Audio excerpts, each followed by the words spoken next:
Assalamu alaikum, YouTube. Hello, everybody. Um, I think the passing of Laoshu, Moses McCormick, has hit us all hard.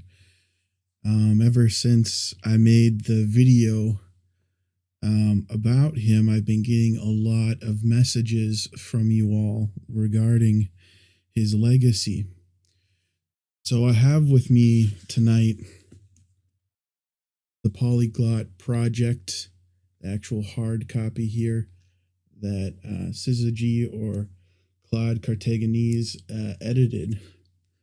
And it has many contributions from many of the early YouTubers in the polyglot community. And I know that the book is quite inaccessible nowadays. It's like $85 on Amazon. It's out of print. Hopefully we can get it back into print. I did try to reach out to Claude Cartaginese. Maybe we can get something going again. But I want to read Moses McCormick's chapter from the Polyglot Project that he wrote on how to learn languages.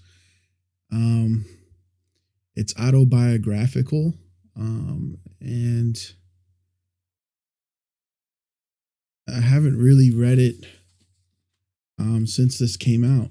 So it's going to be kind of like reading it all over again. And if I remember right, this was published in 2010 or 2011. It doesn't say, unfortunately, in the cover or copyright page on the book here because it's just self-published through Create Space with Amazon. But anyways, without further ado here, I will read the chapter.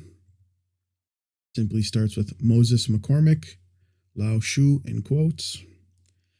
I'm not good at writing, but I would like to participate in this polyglot project to talk about my experiences with foreign languages and how they've enriched my life. First of all, my name is Moses Manuel McCormick, and I'm originally from Akron, Ohio. Although I was born in Akron, I lived in Erie, Pennsylvania for about 6 to 7 years of my life. I'm the oldest of 4 siblings. Growing up for us wasn't that easy.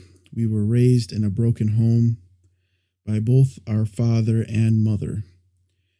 It was sort of a take turns thing. 1 year we would be living with our dad, and probably 2 years later living with our mom. I would say we were probably raised a bit longer by our mom than by our father. My mom had me at a very early age. She was only 14. Not only that, she didn't get her high school education. I believe she dropped out of school when she was in the 8th or 9th grade. I can't remember. My dad, however, graduated from high school. It was pretty rough on my mom raising 4 children alone, hence there were times when we had to live in foster care.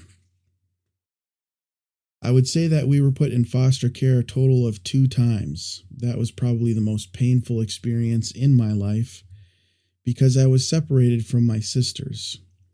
My brother and I were lucky to be able to live with the same foster family.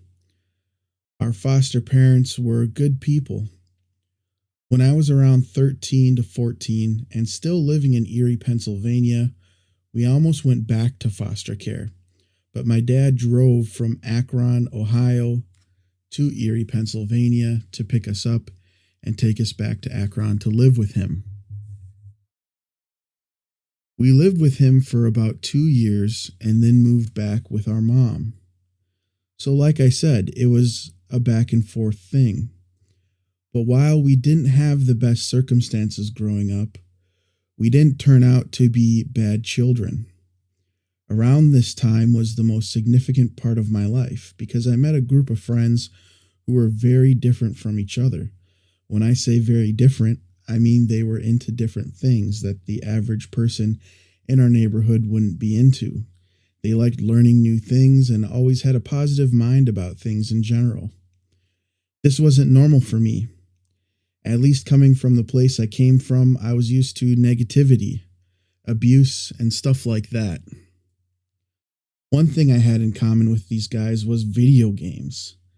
I think if it weren't for my interest in video games, I probably wouldn't have clicked with them. I hung out with them endlessly, which helped me open up my mind to learning about different things and whatnot. They turned me on to some very positive music, which helped me look at things differently as well. I will never forget these times, and to this day, I still talk with them. They are like brothers to me. After living with our mom for about 3 to 4 years, we got evicted out of our house, and we were pretty much living on the streets. I think I was a junior in high school at the time. It was very hard, but somehow we got through it. I lived with my uncle for a year or two and then eventually finished up high school. I almost joined the Marines, but my brother stopped me from going because he felt that we would go to war and he didn't want for me to be part of it. Sorry, I'm getting a little choked up because of how similar his life is to mine, and I didn't really know.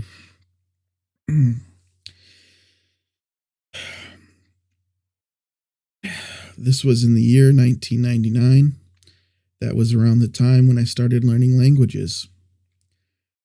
I had a bad experience with a girl at my high school, and shortly after that, I decided it was time for me to step out of the box and try something new that had never been done in our community, our family. I started to learn Chinese as my first serious foreign language. I felt it would be nice to try and learn a language like Chinese instead of a language like Spanish, French, or German. I felt that I wanted to do things differently than others. I realized that I had a knack for foreign languages, so I started learning more. I gained confidence in my ability to learn because I picked up Chinese pretty fast. I also picked up languages such as Japanese, Korean, and Arabic, etc. I think I was at the age of 19 to 20 at the time. A year later, I decided to move to Columbus, Ohio, because I saw that there would be a lot more opportunities for me there as far as foreign languages. I made one trip to Columbus with a friend, and from there decided that it would be the place I would start getting serious with things. I then met my wife at a library. At that time, I wasn't looking to get into any relationships because I wasn't on my feet. I just went there with a friend to practice foreign languages. I talked to her one time and we decided to become language exchange partners. Somehow I felt that I was the luckiest man in the world to have met a woman like her. After that, we talked for a while and eventually started a serious relationship. She was, and still is, very supportive of my decision to study multiple languages, and I think that's a great thing. 2 years after we met, we married. I was 23 years old. Because of my decision to learn languages, I'm not only able to expand my knowledge for learning new languages and whatnot, but I can also share that knowledge with others and help them to become great language learners as well. Just from the decision to learn Chinese, I was able to meet a wonderful Chinese woman, my wife, who supports me for having this strange passion for learning so many languages. Another enriching factor in learning languages for me is the open-mindedness I have gained towards other cultures and whatnot. Before getting into the different cultures, I, like other people, had bad preconceptions about them. Where I came from, I had never heard anything very positive about other cultures. Instead, people would in fact always ask me, as a black man, why would you want to do something like that? I would just brush it off because I knew it was just ignorance. In conclusion, I guess I would say that having this experience of learning about different languages and cultures has broadened my horizon by leaps and bounds. And I will continue on this path of learning. This will be a lifetime process for me. And that's the end of his small passage in the Polyglot Project. His personal experience in learning languages and his life journey in doing so. And I see a lot of parallels between his experience and my experience. Of course, I'm a white man who grew up in Minnesota, but I grew up poor. I grew up in a single mother household. My parents divorced when I was 5. Due to court order, we were juggled back and forth quite erratically and chaotically, and things were unstable. I've been homeless 2 different times in my life, and both of those times, this was one of my most precious possessions that I made sure I kept all these years. I've moved so many times, so many different places within Minnesota. Was in Chicago for almost 3 years. Was in Egypt for a little while, but all the while, I made sure to keep this book, The Polyglot Project, and I hope to keep it for the rest of my life. It has significant emotional value to me, sentimental value. Perhaps I'll read some of the other contributions from this book in the future, but I felt, it was a good idea to read Moses McCormick's chapter, since many of you may not otherwise get a chance to hear it or read it. And perhaps, there might be someone out there with the technology to properly scan this book. I think it's probably, it's about a 500-page book. I mean, it's a thick book. So it would require a professional library scanner really to scan this, make it into a proper PDF and get it out there for the people. But I think it's well worth doing. So if anybody has those kind of connections, please let me know. Maybe we can arrange something. But yeah, like I said, I hope it does get reprinted, or maybe we can get a second edition, have some more contributions, perhaps a volume 2, something of that nature.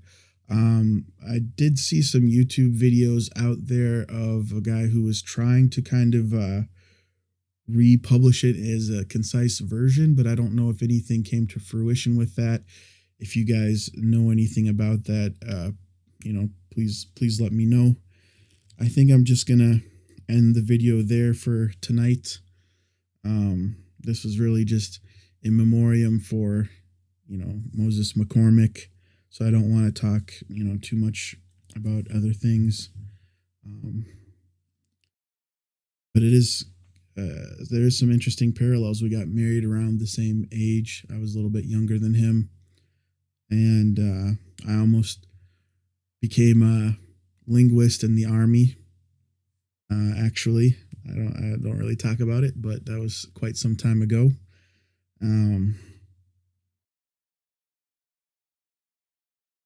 But yeah, he will be sorely missed by the public, and of course, my heartfelt condolences go out to his family.